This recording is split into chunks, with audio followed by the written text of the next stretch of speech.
Viewers, on to now some news from Israel and Gaza. Palestinian civil defense reports that Israeli airstrikes and artillery shelling have killed 9 people, including 3 children.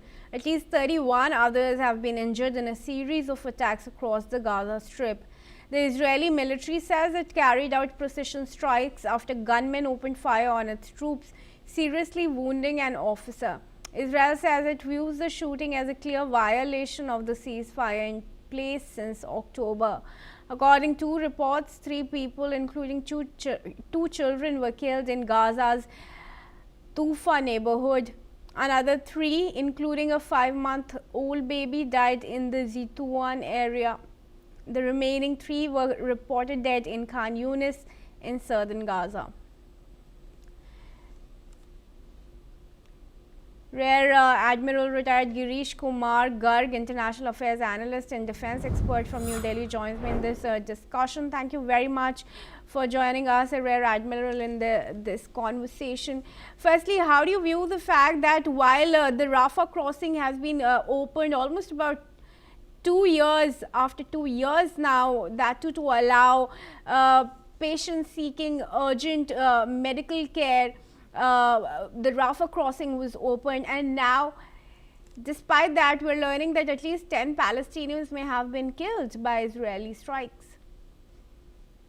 Yeah, Kriti, you know that international enforced ceasefire is in place since October 25. I would say that ceasefire terms and conditions are not 100% successful. There have been some successes, and there have been claims and counterclaims by both the Gazans and the Hamas and Israeli on casualties and attacks and counterattacks. It's very difficult to verify who's telling the truth and what's the ground reality. But yes, it's a true fact that Israel has been alleging ceasefire violations by Hamas, and in self-defense, they've been attacking Gazan positions. And the latest casualty figures are a result of that violation of ceasefire. As far as Rafah opening is concerned, it's a very sensitive issue because that's where the Hamas was getting all the support, and despite all the efforts by Israel, they were not succeeding because that was a big opening for Hamas to sustain itself.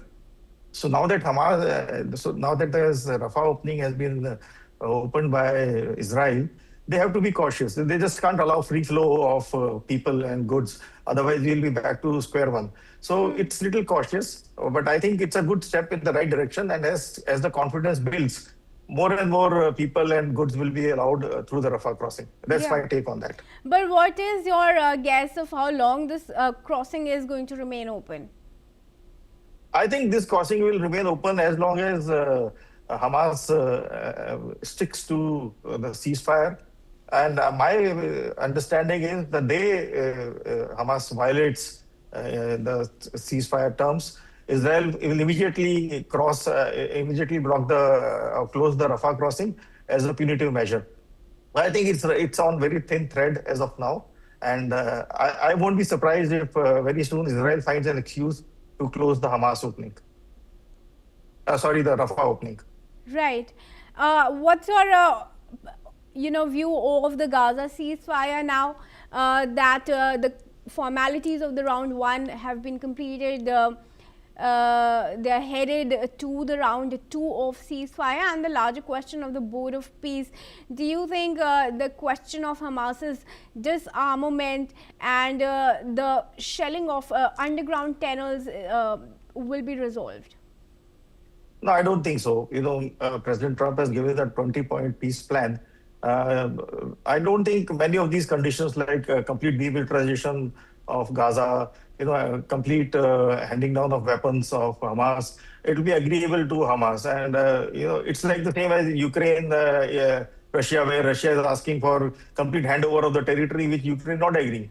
Similarly, here also is a similar situation. I don't think Hamas will very easily agree to these conditions. So I don't think that we'll see this round 2 or round 3 of this peace agreement taking shape effectively. All right. Just stay on with me, Rear Admiral, as we move on now, viewers. Let's also tell you that in a televised speech marking 1 month since the US captured deposed President